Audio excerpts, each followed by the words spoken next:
Podcast PVC, feito para você.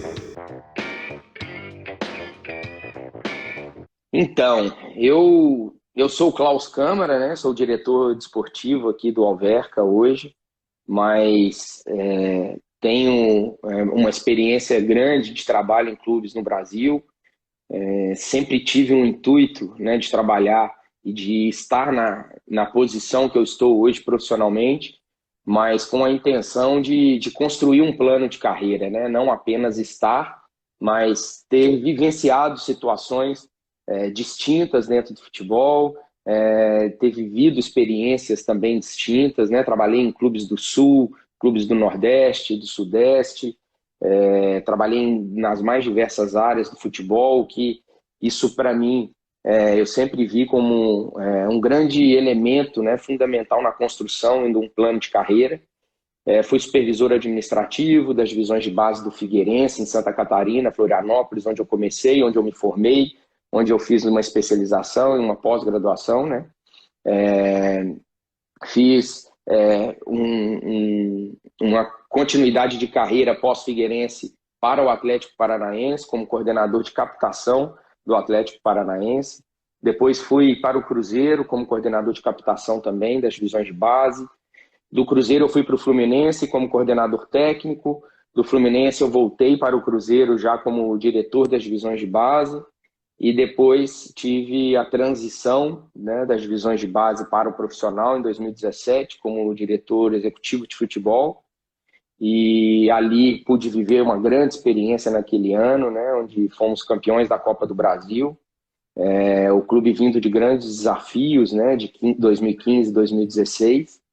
E aí teve a mudança, a transição política, né, coisas que é muito presente e marcante, né, nos clubes de futebol brasileiro, e a transição natural de várias pessoas. E aí eu saí do Cruzeiro, fui para o Sport, e do Sport fui para o Grêmio, e saí do Grêmio no final do ano passado, no final de setembro, e cheguei há 2 meses aqui no Alverca. É calor aqui no Alverca ainda. É verdade. Só peguei verão até agora. Né? Tanta experiência assim, né? Mas eu gostaria de saber o que faz um coordenador de capacitação. Tá, tudo bem, capacita, mas o que faz exatamente no clube essa função para você ter feito tudo isso para virar hoje o que é? Não, na verdade é coordenador de captação, de recrutamento, né? Para captar jogadores. Na época, quando eu cheguei em 2010, foi bem desafiador porque era uma função ainda nova, né? Nas divisões de base, nos clubes do Brasil, ainda não era muito propagado. Hoje, praticamente todos os clubes de futebol de base no Brasil têm um coordenador de captação, que é o grande responsável, o líder, que gerencia todo o departamento de scout, né? De recrutamento de jogadores. Então, ali foi muito importante para o meu crescimento profissional, e muitos atletas que estiveram ali naquele processo com a gente viraram atletas de alto nível para o clube, e isso traz uma satisfação profissional, não só para mim, obviamente, mas para todos nós que inserimos, né, um projeto dentro do clube, com um viés mais técnico, com atletas com uma projeção futura, né, com potencial muito grande, e que acabaram trazendo um retorno técnico e financeiro para o clube, né, que é o grande intuito das divisões de base, né, que é formar jogadores. Ela existe e ela está lá apenas com esse objetivo, de formar jogadores e posteriormente trazer um retorno financeiro, né? Entendi. Então, realmente é um trabalho bem detalhado, né? Não é só chamar e pronto, né? Não, e sempre os observadores técnicos, né, com a nomenclatura que se tem hoje, eram conhecidos ainda naquela época como os olheiros, né? Os clubes tinham seus olheiros. E aí começou a inserir, né, um nível de profissionalismo para o departamento, e chefiar um departamento de captação foi uma coisa desafiadora, porque é desbravar, né, um terreno ainda desconhecido. E aí a gente começou a junto com uma equipe de trabalho muito qualificada que tínhamos no Atlético Paranaense naquele momento, a gente conseguiu inserir processos, inserir ideias, né, conceitos que eram importantes na questão de captação, recrutamento de jogadores, e o clube, né, principalmente, teve grande retorno, né, com esse trabalho. E eu fico muito feliz de poder também ver a propagação dessa função, né, que teve no Brasil, depois de eu ter sido o primeiro coordenador de captação ali do Atlético Paranaense na época, né? Uhum. Então, isso me deixa também assim, bem contente, mas no momento naquela época foi bem desafiador, não foi fácil não. Acredito, porque era uma coisa nova, né? Você era o primeiro, então, né? De você, né? As pressão, tava tudo, né? Em cima. É o primeiro, então, a partir daí começou. Agora, os que tem lá hoje tem com você como uma referência, né? Então, isso é bom demais. Não, isso realmente foi gratificante. E ver o resultado, ver os frutos também, né? Porque quando você vê frutos daquilo que você plantou junto com outros profissionais, é realmente gratificante para nós, né? Profissionais do futebol, principalmente quando lidamos com a formação, com a categoria de base, existe um conceito inerente muito básico naquilo que é um trabalho de formação e um trabalho de base, né? Que é o resultado de médio e longo prazo, né? Nas categorias de base não adianta esperar imediatismo, porque certamente terá grandes problemas em trabalhar com base, com imediatismo nos resultados, né? A base, ela consiste num trabalho de formar, desenvolver, implementar conceitos, né? Formar não só atletas, como também cidadãos, né? E isso é realmente importante, porque a grande maioria dos atletas não viram atletas de alto rendimento, então você é responsável por um departamento que forma pessoas também, né? E a gestão humana é algo extremamente relevante e importante, principalmente num contexto social do nosso país, né? Das oportunidades que tem que ser dada aos indivíduos, né? Às pessoas. Então, isso traz para nós ainda mais responsabilidade. Quando você vê frutos, é realmente gratificante. É verdade. Tô vendo aqui os comentários aqui, o pessoal tá fazendo cada pergunta engraçada, mas enfim, depois a gente vai perguntas, né? Porque quem não sabe, a gente tá falando com um diretor hoje de clube de futebol, né? E também um ex-atleta, na verdade. Nós tivemos vendo que você teve aí 10 anos de profissionalismo no futebol dentro de campo, certo? Depois você corrige a gente se tiver certo, se está certo ou errado esse tempo, né? Mas quão importante é para um atleta, por exemplo, como você, que trabalhou 10 anos dentro do campo, que relativamente não é um tempo, né, como os jogadores têm hoje em dia, mas o que te levou a entrar dentro desse mundo, ainda mais da diretoria do futebol, que é algo mais complexo do que dentro do campo? Olha, não, na verdade esse é um número mesmo. Eu participei de futebol de alto rendimento durante um período de 10 anos, né? Eu fui atleta de futsal, comecei com futsal e fui de 11 a 21 anos jogando futsal, futebol de campo, né? Estive na base do Cruzeiro, me profissionalizei num clube em Minas Gerais, chamado Belo Horizonte, que era um clube do Reinaldo, aquele ex-atacante do Atlético Mineiro, né? Conhecido como o Rei. E joguei apenas um ano profissional. Eu tenho um gol só na minha carreira como profissional. Ele serve só para contar a história. Não tinha celular, não tenho vídeo. Então, isso realmente... Mas, assim, é claro que o fato de ter jogado durante esse tempo, ter tido o sonho, como milhares de brasileiros têm, né, de ser um atleta profissional e ter batido na trave, vamos dizer assim, foi um grande gatilho para que eu pudesse estar na condição que eu estou hoje, né? Eu, na verdade, tenho algo curioso, porque durante todo o tempo em que eu jogava, enquanto alguns colegas, alguns amigos, né, de futebol ali da equipe queriam ser treinadores em caso de não encerrar a carreira ou parar de jogar, outros preparadores físicos, enfim, tá em um outro âmbito.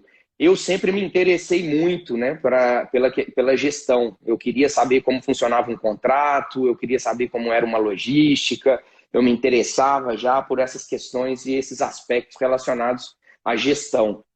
Então, isso foi um grande gatilho para mim, para que eu pudesse buscar uma capacitação, né, na área da gestão desportiva. E eu sou mineiro, né, sou nascido no interior, em Muriaé, Minas Gerais, Zona da Mata, mas sempre morei em Belo Horizonte, na capital. E eu estava em BH na época e fui buscar um curso de graduação na área de gestão desportiva, até porque é, ainda ali em 2002, 2003, era o início ainda, né, de muitos cursos de graduação. Existiam cursos de capacitação, né, esses cursos que é curto, tiro curto, mas e não tinha uma graduação. E quando eu fui procurar, eu encontrei em Santa Catarina e em São Paulo universidades que formavam em gestão do desporto.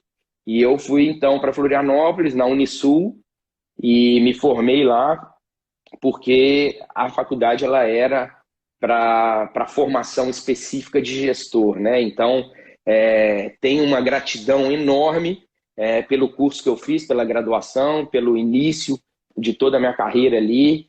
O Figueirense, na época, era um clube de Série A, com 7 anos consecutivos na Série A do Campeonato Brasileiro, fez uma final de Copa do Brasil com o Fluminense, e eu pude aprender muito, né? Foi um grande início para mim, com grandes pessoas que contribuíram muito para a minha formação ali. E também comecei numa especialização de gestão e marketing esportivo lá em Santa Catarina, até seguir esse caminho e trilhar esse caminho todo que eu falei para vocês, né? Mas certamente tudo aquilo que eu vivi durante aquele momento, enquanto criança, adolescente, jovem, querendo ser um atleta profissional, foi um grande gatilho e um grande elemento que impulsionou a que eu estivesse nessa condição, né, de estar hoje trabalhando no futebol. Uhum. Interessante. Então quer dizer que você não teve arrependimento de ter parado cedo, né? Não teve, né? Na verdade, não, eu não tive nenhum arrependimento, até porque eu olhei e falei, poxa, cara com 1 ano aqui de profissional, né? Eu lembro que eu olhei para o lado e falei, olha, eu acho que eu vou pertencer a 90% dos jogadores profissionais no Brasil, que isso é estatístico, né? 90% aproximadamente recebem até 2 salários mínimos, não é aqueles que nós estamos acostumados a ver num nível de protagonismo muito grande, né? E eu falei, olha, eu acho que não é isso que Deus tem para mim, eu vou sair daquilo que eu tenho de expectativa dentro de campo, mas não vou sair do futebol. E aí foi o que eu busquei na capacitação ali de gestão para poder seguir e trilhar esse caminho, né? Sim, interessante. E porque foi muito cedo, né? Então foi uma decisão muito, creio que na época foi muito difícil para você, mas você escolheu o caminho certo. Está dentro do que você ama, né? Então é isso que importa. Isso é verdade. Eu não me arrependo nem um pouco e, na verdade, agradeço muito aquele período, porque cada fase, cada momento foi extremamente importante para me direcionar para a condição hoje que eu estou, né? Então, eu tenho, na verdade, uma satisfação assim e uma alegria muito grande de ter vivido e compartilhado de tudo que eu compartilhei naquela busca daquele sonho, né, de ser um atleta, independente da condição que eu alcancei ali, mas foi muito importante para mim, sem dúvida. Que bom. Mais de um amigo meu já falou essa frase, eu quero ver se tu concorda com ela. A base é a base de tudo. Vários amigos já me falaram, né? E aí tu trabalhou na base, trabalhou na captação, né? Então, eu quero ver contigo se hoje, como diretor desportivo do Alverca, tu ainda participa dessa parte de captação, porque, vou ser bem sincero, eu não sei exatamente as funções, né, de um diretor desportivo, ainda mais aqui em Portugal, né, que é um futebol que a gente ainda está aprendendo a ver como é que funciona e tal. E porque o que acontece? A captação não é só da base, né? Para um profissional, a captação é de atletas profissionais, já para peças chaves que estão faltando ali. A gente está com um déficit na lateral direita. Vamos captar um lateral direito que esteja disponível no mercado. Até é bom que explica um pouco como é que é isso aí. Tá. Então, na verdade, assim, só conceituando um pouco o início da sua abordagem, quando a base é a base de tudo. Eu concordo com essa frase, mas a gente tem que pontuar de forma muito clara essa questão da base. Porque a base, às vezes as pessoas correlacionam apenas as divisões de base de grandes clubes, com grandes profissionais, que desenvolvem muito bem os atletas. E isso não, no nosso país principalmente, isso não é um pré-requisito que determina se teremos ou não grandes jogadores. Até porque no nosso país nós temos vários exemplos que muitos atletas não tiveram a possibilidade de estar num programa de desenvolvimento, né, de base, com conteúdos, né, com progressão pedagógica desses conteúdos por fase do desenvolvimento da sua vida, e se tornaram grandes atletas e atletas de alto nível. Talvez nosso país seja um dos únicos que o mundo inteiro não consegue explicar como que isso acontece. E a nossa escola, a escola genuína do futebol brasileiro, ela é muito específica no desenvolvimento e na formação do seu atleta, né?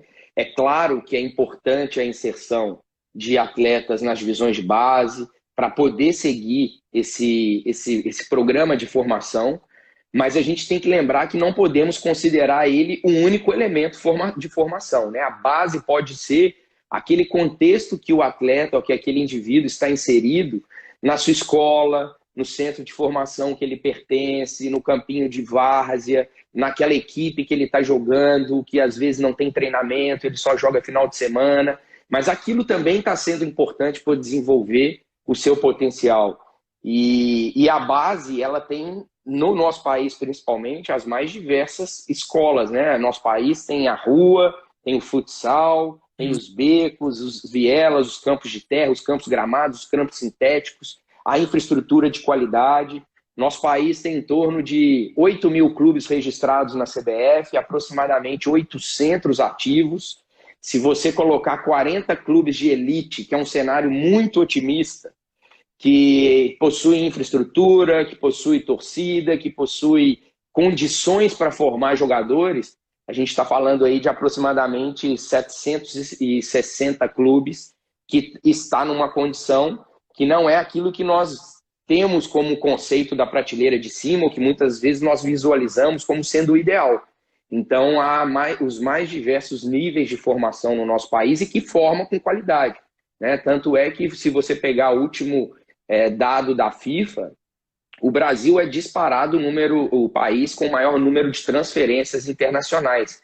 Desde que a FIFA inseriu, né, o TMS, que é o sistema que controla as transferências no mundo, você vê que o Brasil está muito à frente na questão de transferências internacionais. Então, o nosso produto jogador, ele tem muita qualidade. Produto jogo é um outro elemento, é um outro produto.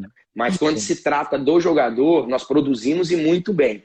Então, considerando e contextualizando tudo isso, eu tinha que pontuar isso, né? Acabei me alongando um pouco nessa abordagem inicial, mas é porque era necessário. Mas falando sobre as atribuições e tarefas de um diretor executivo, né? de um dirigente, de um gerente de futebol, de um diretor desportivo, como é aqui, o grande problema é que a maioria das pessoas, eu não sei se isso é uma atribuição da mídia, eu não sei se isso vem da força das redes sociais, principalmente no período de pandemia, né, onde as redes sociais é a voz da torcida, né, a voz da torcida sempre foram os estádios e agora a voz da torcida ela está num tablet, num celular, num computador, né, onde todos estão ali manifestando aquilo que pensam. Mas, infelizmente, é um cargo que está muito atribuído apenas, única e exclusivamente às contratações de jogadores. Essa é uma das atribuições do diretor executivo, de um diretor desportivo, sim. Mas o diretor desportivo, ele é líder, né? Ele gerencia um departamento de futebol. Um clube de futebol é constituído de vários departamentos. Você tem departamento comercial, jurídico, marketing, comunicação. Você tem um departamento de futebol. E dentro desse departamento de futebol, que esse diretor geralmente é o líder, existem vários outros departamentos, né? E os processos que existem dentro desse departamento médico, fisiologia, nutrição, até a parte administrativa, a parte técnica, né, com a comissão, enfim. O líder desses processos é o diretor desportivo, é o executivo de futebol, enfim. E as atribuições e tarefas, elas são as mais diversas possíveis, né, desde de uma logística que tem de viagem, na questão da contratação de jogadores, na questão da gestão do departamento como um todo, dos processos que são necessários internamente, né, no dia a dia. Eu vejo como muito importante a figura desse gestor de ter a condição, ao liderar vários departamentos, né, que compõem o departamento de futebol, ter a capacidade de ser um generalista, né? O que é ser um generalista? É entender de cada uma das áreas que compõem o departamento de futebol, né? Conversar com o departamento de performance, de fisiologia e preparação física, e entender desses aspectos fisiológicos, de treinamento, de carga, de volume de treinamento. Ao conversar com a nutrição, entender de aspectos que são importantes para a nutrição dos atletas, para poder atingir o mais alto nível de performance, de poder avaliar o momento de contratação de jogadores, de estar com o treinador, de conversar a respeito de treinamento, de entender e avaliar o conteúdo de treinamento, analisar um jogo, que é muito diferente de assistir o jogo, né?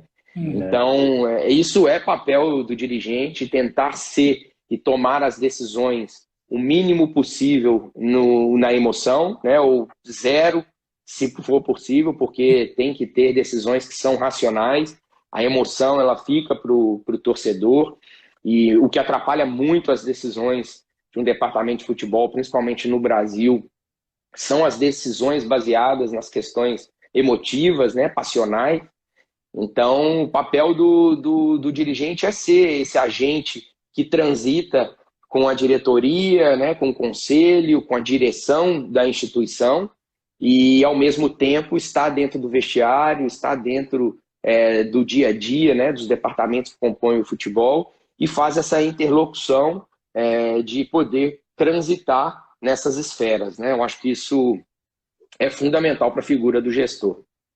Caramba, que explicação, hein, meu Deus. Fantástico, né? E foi legal a gente trazer, né, esse esclarecimento, porque, como tu comentou no início da tua resposta, né, que no fim, a grosso modo, todo mundo fala que é o cara das contratações. Isso, isso.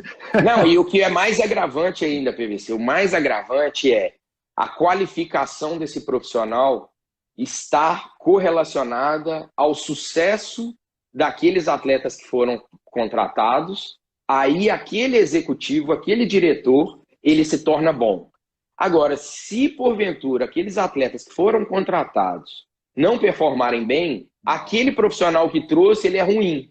Então a avaliação, ela é submetida à performance dos atletas que vieram. Ou seja, nós temos N exemplos dos principais clubes do mundo, do mais rico ao mais pobre, com estrutura ou sem estrutura, com dinheiro ou sem dinheiro.